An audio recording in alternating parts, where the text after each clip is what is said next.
Hey, welcome to the Black Knight Nation podcast. I'm your host, Sal Interdonato. The Black Knight Nation podcast is brought to you by Higher Echelon. Higher Echelon is a company run by Joe Ross, former Army football fullback, former Army assistant coach, a guest on the Black Knight Nation podcast. And we appreciate Higher Echelon sponsoring this podcast. I know Joe Ross is probably still singing the Army alma mater right now after the Black Knights 23-3 win over number 17 in the AP poll, Air Force at Mile High in Denver. What a win.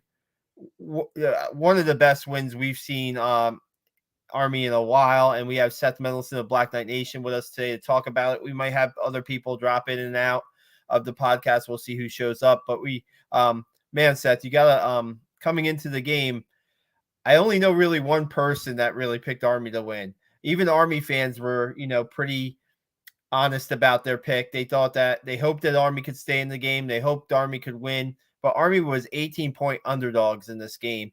And I wonder if this is one of their biggest wins against the spread, at least as an underdog, in a long, long time. Man, we can go over all the facts and figures. We could say, hey, it's their first win over an AP ranked team since 1972. We can say it's the first time that Air Force did not score a touchdown in the game since 2017 when Army shut them out in Colorado Springs. We can talk about Air Force's 13-game winning streak snapped. We could talk about Army's 5-game losing streak snapped. I mean, I think I got all of them out. Just what a win.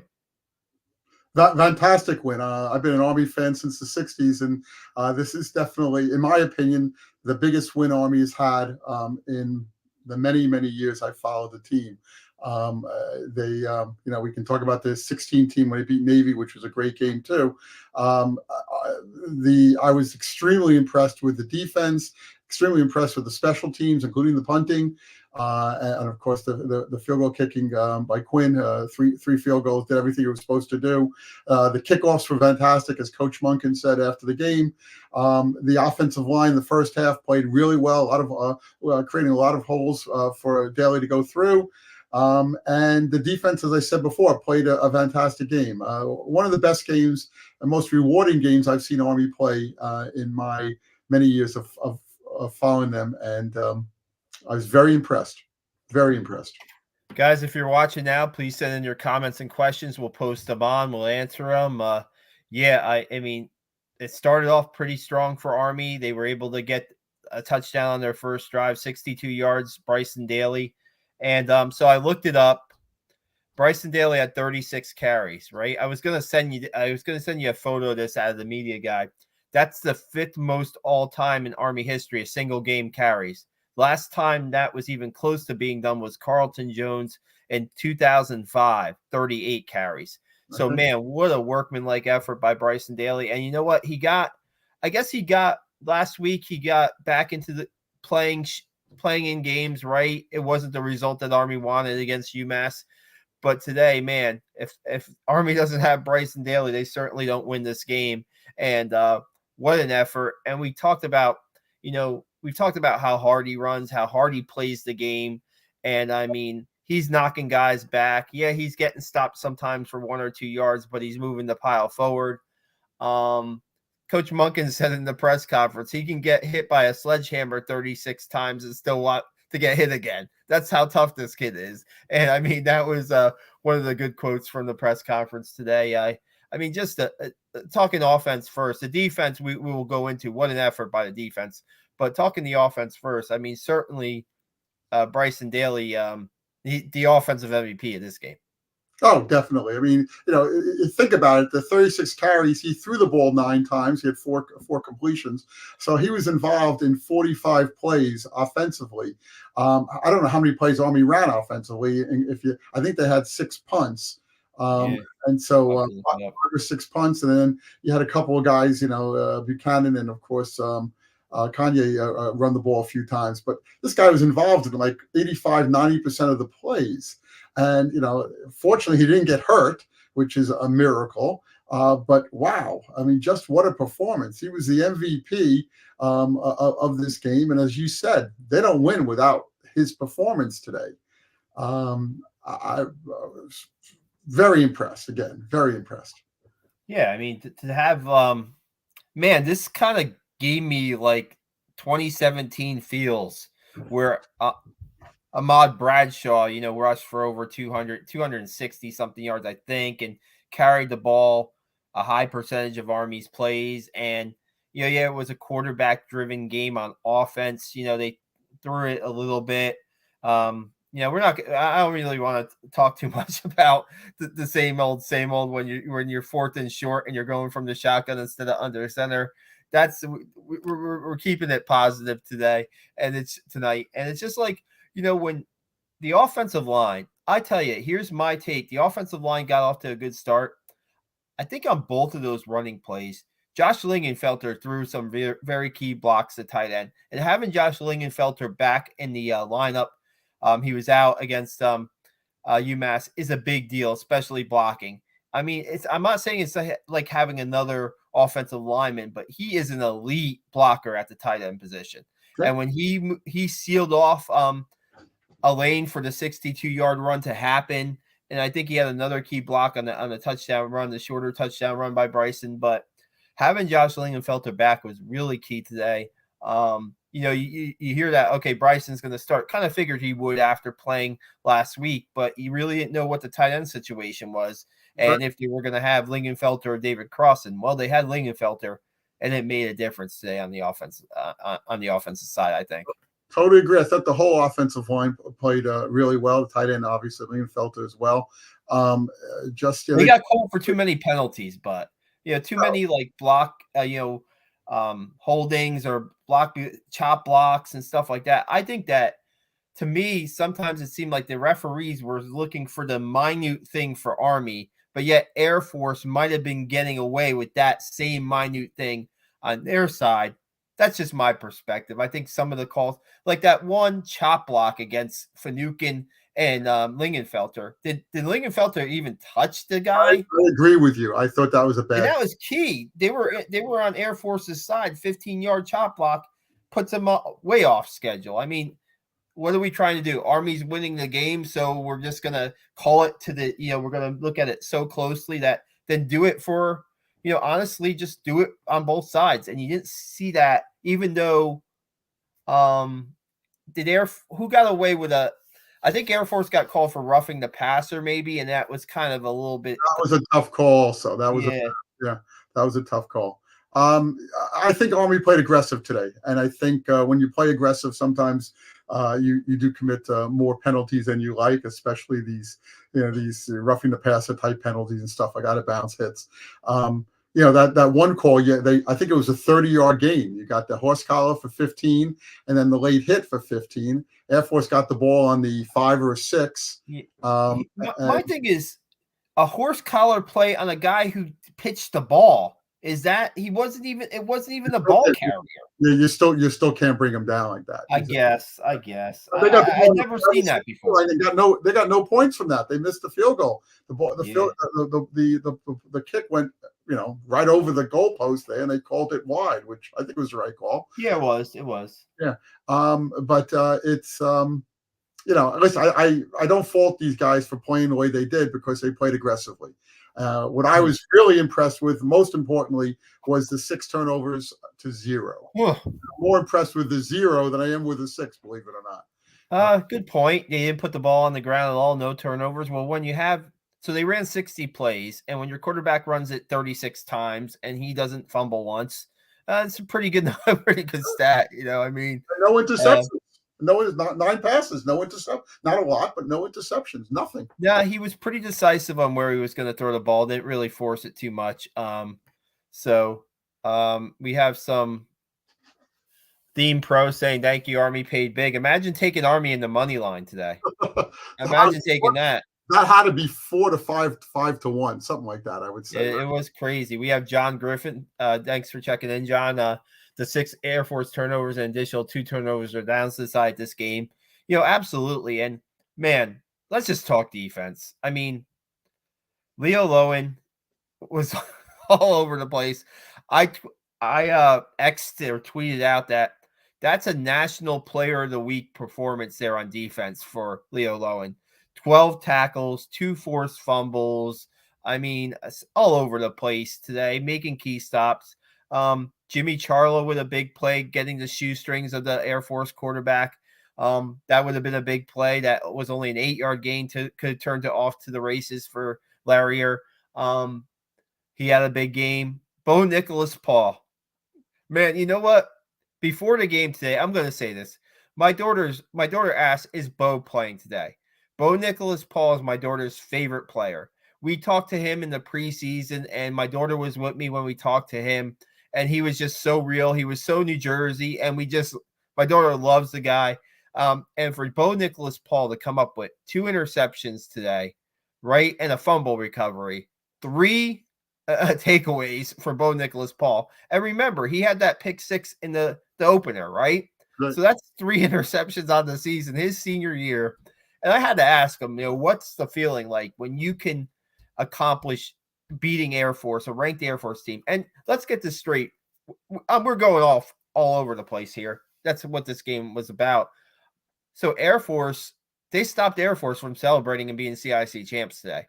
Now, all Air Force can do is retain if Navy beats Army. If the ball's in Army's court, you beat Navy up in Foxborough in December, you win the Commander-in-Chief's trophy. And what's the number one goal in this program?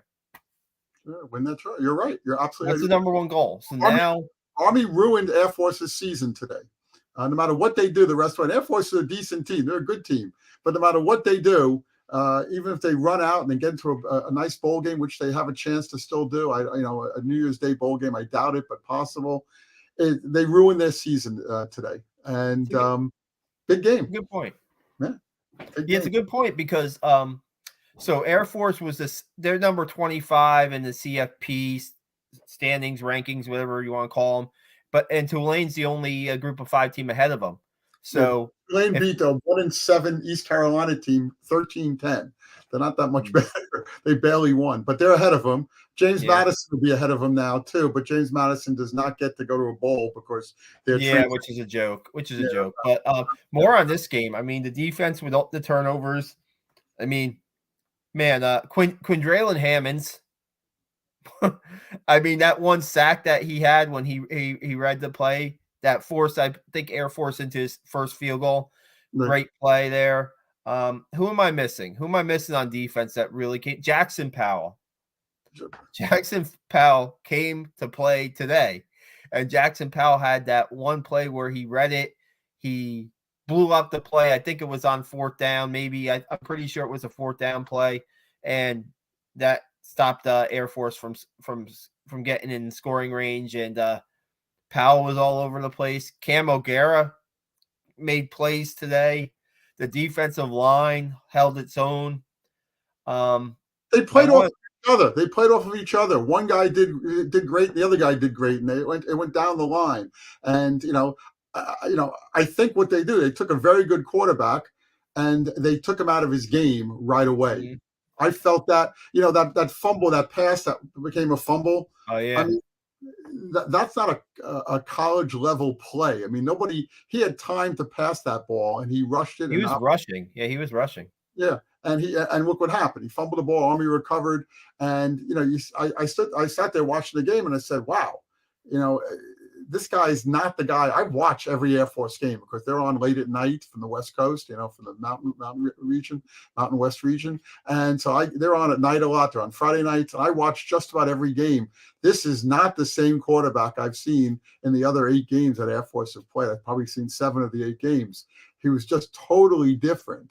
And I'm going to say 2 things. One, Army changed the scenario on him. But 2, I got the feeling right from the get-go that Air Force entered the game a little cocky.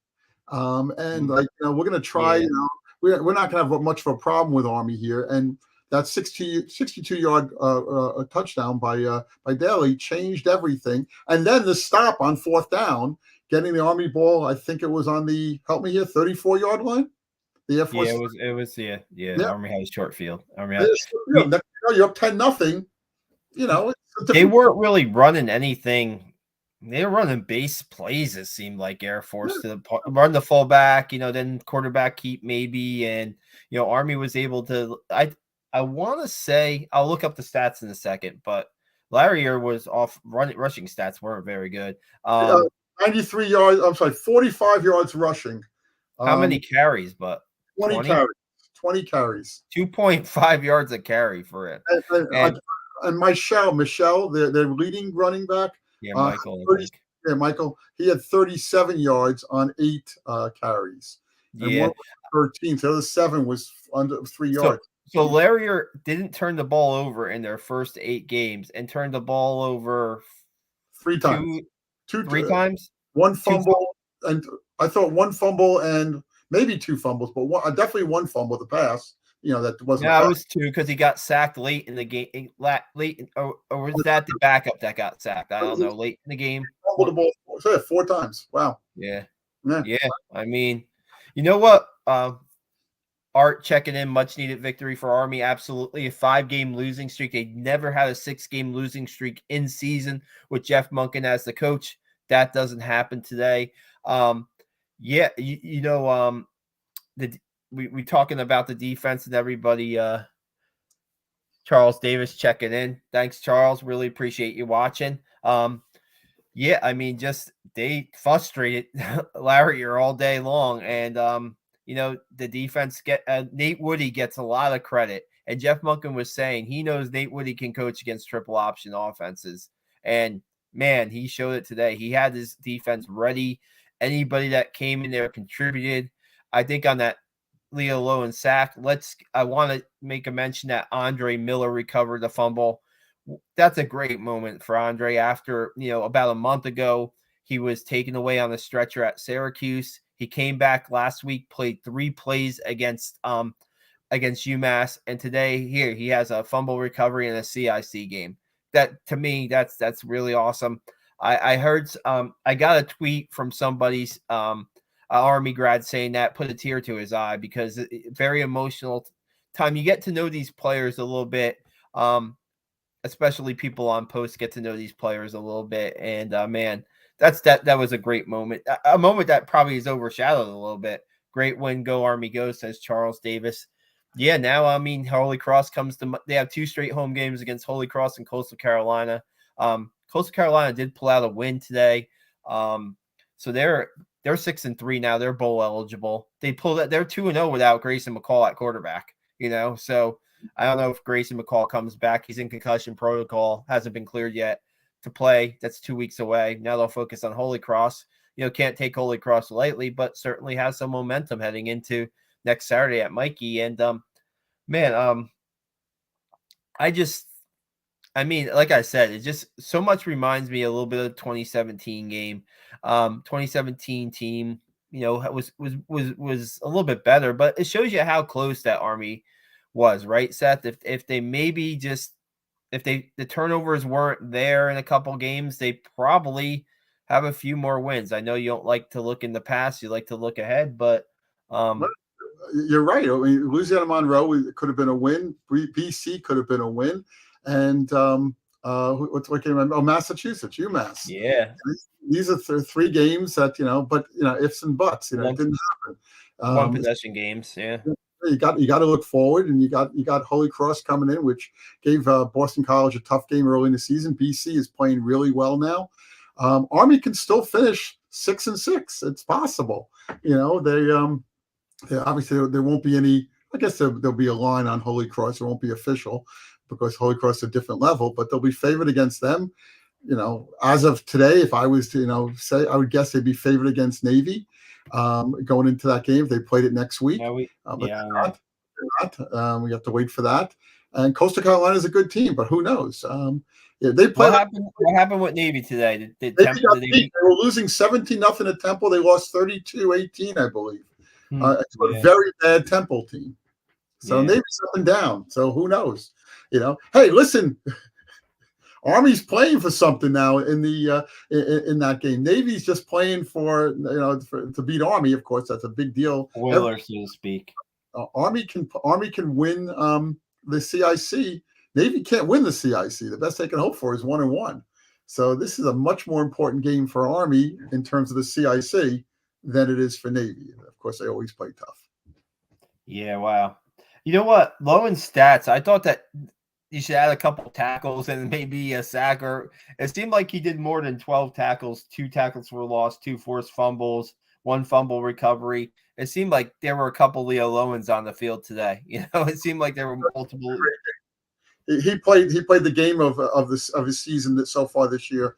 I think that a lot of guys and they so deserved it. It's been a tough year, and when those 4 guys, 3 seniors and a junior, were up on the podium in the press conference, you could just feel the relief on their parts. That they won a really big game after so many tough games this year. Losing 5 straight, and of course losing out Louisiana Monroe. They needed something like this very badly, and I'm sure it's a very nice flight home for the Army team. I'm sure Monken is very happy. Jeff Monken, you could see the same thing with him. This guy, I was at the press conference. We had him at the press conference on Tuesday, and then last week against UMass. You could see he was confused. He was disheartened. This is a much relieved guy winning this game. Got to give him credit. Got to give credit to Nate Woody. Got to give credit to everybody. I mean, they played the game. They really did. Second half, you didn't see a lot of offense from either team. Monken called it a slugfest. That's what it was. It was 2 teams just battling it out in the trenches in the second half. And, we didn't have any score. It was 23-3 at halftime. It was 23-3 as a final, which was surprising.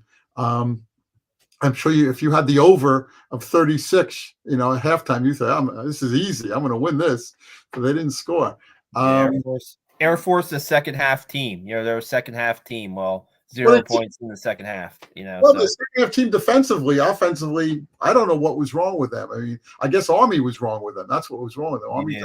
Army had their number.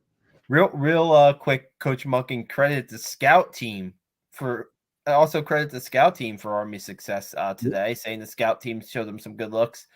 Quinn Moretsky. So we got 3 of 3 for Quinn in this game. I went back and did some research because I'm like, I wonder if Quinn Moretsky's ever missed a field goal in a CIC game. Well, you have to go back to his freshman year, but he's made 7 field goals in a row in CIC games. So he's clutching those games. And I mean, there were no doubters. His field goals were no doubters. They were straight down the middle. I mean, he's pumped up. I'm sure Cole Talley's pumped up when he's kicking, the kickoffs through the goalpost of an NFL stadium. And, I'm sure you're pumped up. And even like on punt coverage, I think Cooper Allen's shortest punt was covered pretty well by Ijon Marshall almost immediately on the return man for Air Force. So, man, I mean, when you get a guy like Ijon who's been a senior and who's been a starter, and he's now taking maybe a role as a slot wide receiver a little different, and when he's out there playing gunner on special teams his senior year and out there making a difference on special teams as a gunner, that tells you, there's really strong team chemistry and there's a really strong vibe, even though they've been through some rough times this year. Let's give Cooper Allen some credit. He had a tough game last week with the 1 punt and then the fake on 4th down punting, and who knows what happened there. But today, this guy, he did everything he was asked to do. He had a 52-yard punt. He kicked them high. The coverage was good. He did everything he was supposed to do today, and he bounced back in a big game. They won't play. A good bounce back. Yeah, it's a great bounce. Good for him. I'm not going to sugarcoat it. When I saw Cooper Allen back there, I was just like, okay, let's just get this punt off. Let's get this punt off and get it up in the air. And he did that, and did what he had to do, like you said. So when you don't turn the ball over, when you can control time of possession to a point, and when you can get the defensive effort you got today, on top of the special teams play, you should win most of the games, right? You should win most of the games. So, that's what Martin says every time. So he's right again. They didn't turn the ball over at UTSA. Is that correct? That's what he said. I think so. Yeah. I think so. There you go. Don't turn the ball over. You win games. And he's been saying that. I've known the guy for 2 years now, and I've been interviewing for 2 years, and he said the same thing every time. And the proof's in the pudding. Yeah, just man, I was gonna get to some comments on social media that I might have got, and just for replies and stuff like that. But first, I mean, I will give credit to Connor Crean of Barstool Sports. He was the only person I saw having Army win the game today, 14-13. I mean, he gave Air Force a little bit too much credit, I guess, as all we did. I mean, what it was, what a win. I'm trying to. I had 24-14 Air Force, and you know, when the game flow starts with an Army touchdown, and then they stop them on downs, and then they go up 10-0, and then they keep on adding to the score. You're waiting for Air Force to counterpunch, and you're waiting for a big play from Air Force. We're looking for them to hit a big play, and I would have to look, but I'm not sure if Air Force they didn't have that huge chunk play that normally in games, in service academy games, could be a difference maker. They did that. Their biggest play was probably a pass of maybe 20, 25 yards, and it didn't have. I'm going to look right now. It wasn't much. Those 2 pass attempts, one hit off the guy's the wide receiver's chest. He should have caught that. That was late in the first half. That should have been caught. And then in the second half, the quarterback, Larry, overthrew a wide open receiver, kind of rushed the play. So he had those. If he completes both of those, it's a different game. It's a much different game because both of them would have been touchdowns. Maybe not the first one. First one maybe been on a 5 or 8 or 10-yard line, but who knows? We talk about Army's lack of big plays this year on offense, right? Air Force had one play over 20 yards, a 27-yard pass. Army had that 62-yard run by Bryson Daly. And then that, I love to see it, and we need to see it against UMass, and we did that wheel route to Tyrell Robinson for, I believe, 23 yards. That's a play that's there that gets Tyrell Robinson involved in the offense a little bit more. He should be more than, man, I don't know if he even carried the ball today. I think he had one catch, and he might have had one catch. Yeah, I think he had one catch. That's it. Yeah, one catch for 23 yards. No carries for Tyrell Robinson, but I mean, you got a threat there. Let's see what Art has to say. Army seemed to be playing downhill all day once they gained momentum. Yeah, I mean, man, I look at the stats, and it's a little bit like holy. Bryson Daly, and I say, I think I'm going to record the college football final for ESPN. And if the Army team doesn't get a helmet sticker, or Leo Long doesn't get a helmet sticker tonight, I'll be disappointed, because it was that kind of game. It's a game that puts the Army back on the map nationally, right? I mean, it's a game that you're playing against a ranked team. Granted, I wish the game was on CBS and not CBS Sports Network, but they had the Ohio State Rutgers game on. So, I mean, you're definitely not getting that time slot. But, I mean, it puts Army back in. And I said, one of the Ask for Football guys tweeted that this game will do wonders for their turnover margin, right? They're +6 after this game. So that helps when they were leading the nation with Hawaii in turnovers this year at 20. They had 20 turnovers this year. And so that hopefully gets them a little bit closer to the positive category overall for the season. But I said, this is going to do wonders for recruiting too. When they can go and beat a service academy rival, we know how much head-to-head recruiting goes on between Air Force, Army, and Navy. And it can get really nasty when it comes to Army Air Force recruiting, from some of the stories I've heard on the Zoomy side. So it can get not, so when Army can go up to Colorado and come back with a dominating win like this, I mean, it's going to help recruiting.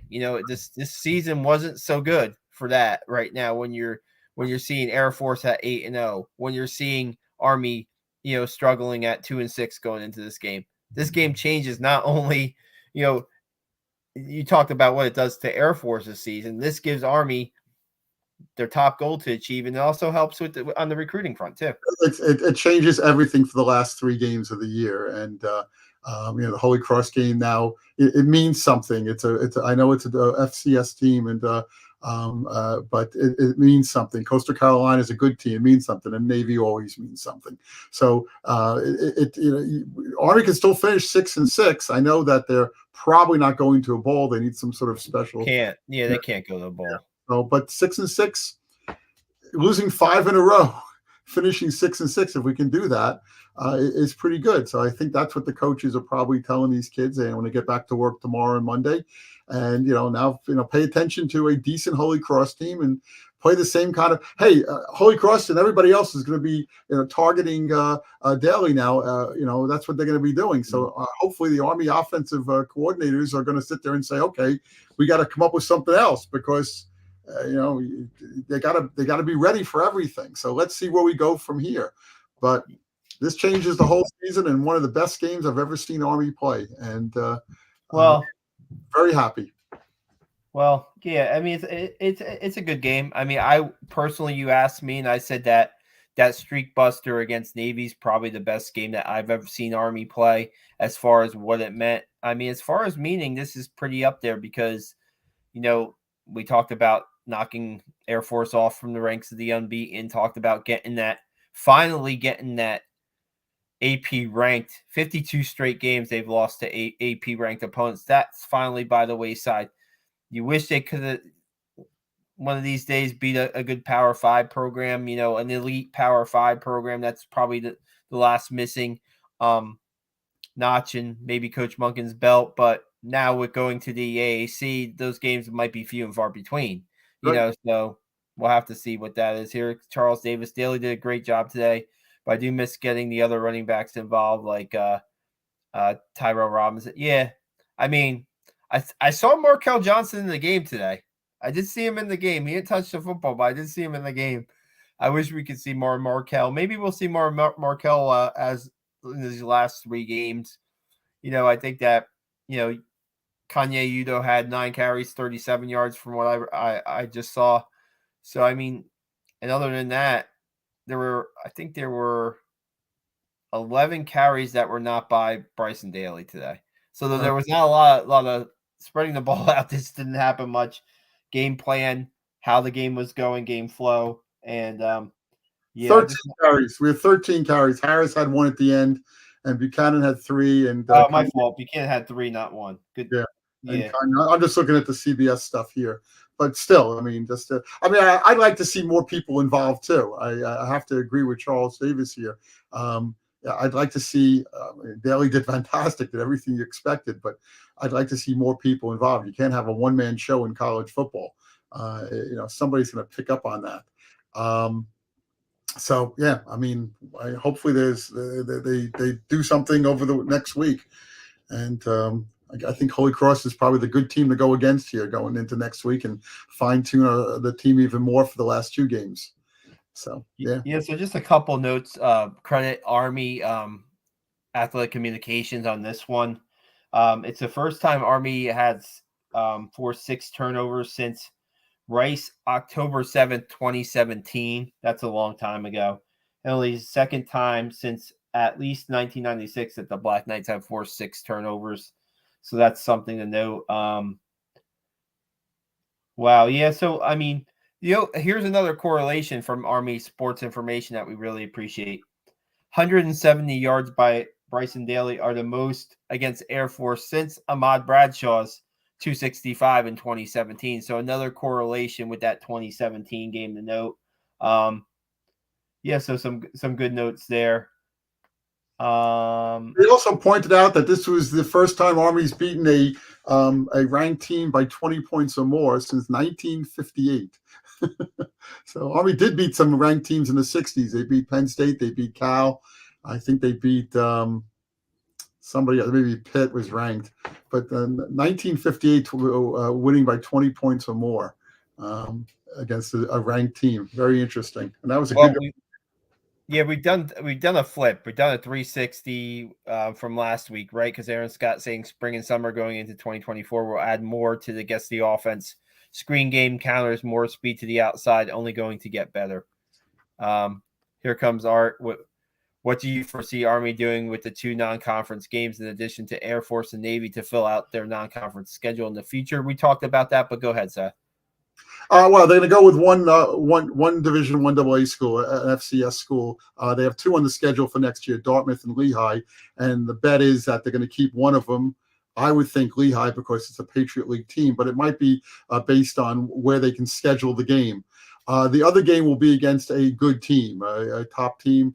There is a rumor, that is still a rumor, of Army playing a Notre Dame home game at Yankee Stadium in November. Yankee Stadium is not available until after the baseball season is over, whether the Yankees are in the World Series or not. They're So, not going to be in the playoffs, Seth. So I mean, well, but you can't do it. You're not, even if the Yankees finish last in the American yeah. League. They can't schedule a game until the baseball season's over. They don't want to ruin the field.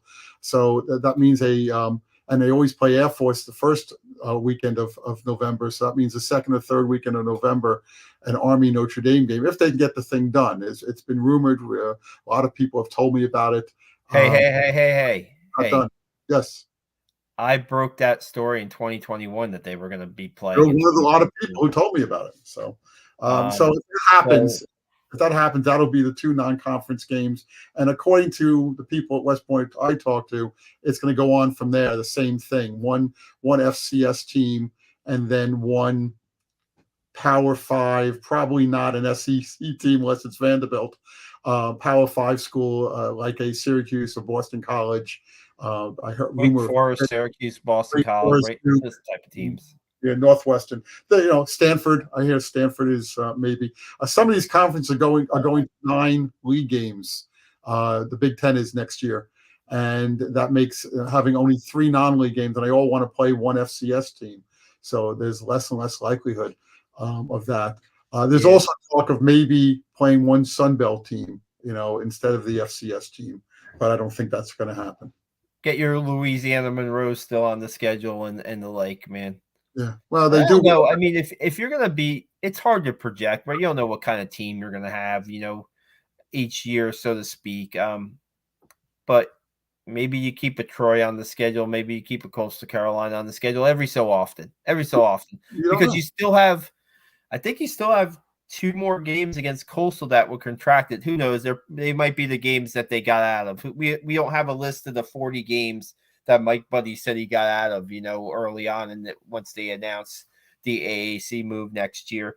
So we'll see. I mean, I like to spread it. You like to. I know that Coach Monken likes to play a national type of schedule, right, to a point. And so he would like to probably get to places where you can't get to in the AAC on the schedule, I would think, right? I think you want to maybe play some East Coast games, right? You might want to play some Midwest games every once in a while. You might, I don't know if you're going too far west, but, they do recruit Arizona, California pretty well. So you want to give that's some incentive in recruiting. Hey, we're going to be coming home 1 game out of the 4 years you're here or something like that. We're going to be playing somewhere close within the same time zone, So don't forget the financial aspect of this too. I mean, when you go Tennessee, we know that Eldham was going to pay him $1.5 million to play there last year. Of course, they backed out of it, and the Army got whatever they got. And LSU gave him a nice payout, and so did Michigan, and so did Oklahoma. I think Oklahoma less so because it was supposed to be a home and home. But they still have to raise some money, and playing a good team with a big stadium. Now, again, I don't think they're going back to the SEC anytime soon outside of a couple of schools. But, the Big Ten is possible.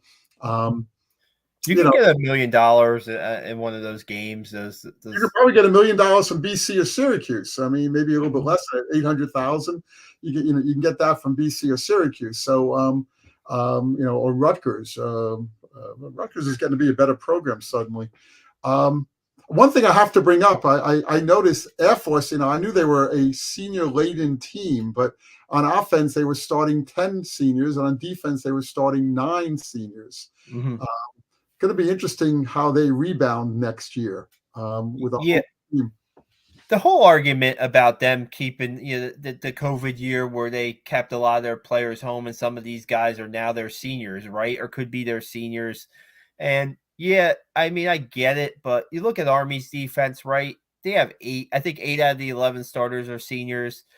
They have guys playing their 5th year too. So I mean, it's not like Army doesn't have any 5-year guys on their team. They do on the roster. Do they have a 20, 30 guys? No, but they have more than double digits for sure that are contributors. How many 6-year guys did Air Force have? I think they may have had a couple of 6-year guys because you can do that. I don't know the answer to that, but I think they did have several 6-year guys. Okay, so it's a little different. I get it. They're hanging around for that extra year. Yeah. I don't know how you get 6-year guys unless they redshirt at the academies. I know Navy doesn't redshirt at all, do any of that stuff. You got 4 years to play your 4, and that's it. That's their philosophy. That's their style. And Army has like they had a stat today on Jabari Moore. He played his 55th game as an Army football player today. I Right. mean, that's 5 years, man. I mean, that's 5 years. And Jabari Moore was pretty. He's had his moments in these Air Force games. The one game 2 years ago in Dallas. I believe that the COVID era game too. He knocked down a pass in the end zone, and today he was pretty good in the back. Like we said, Army didn't give up any big play, 27 yards, and he had pretty good coverage. They tried to go deep a couple times against the zone, and Cam Jones. I think there might have been an interference penalty, but for the most part, holding their own. And a guy who I like to also mention before. I mean, we might as well just mention all the defense. Did give Brett Jarena credit for forcing one of those fumbles. Brett Jarena, a junior, right? Brett's a junior. He's playing behind Lowen. I think he's behind Lowen in the defense, but he comes in, he forces a fumble, and Army recovers it. Big play there by Brett Jarena, who's getting more and more snaps he has been a third down specialist for them most of the season. He's getting more snaps toward the end of the season. And Leo Lowen talked about the energy that Brett brings in the press conference. And his dad, Joe Dorina, former quarterback at Army, back in the Barry days, and or maybe late Sutton into Barry days. But Brett Jarena made a big play.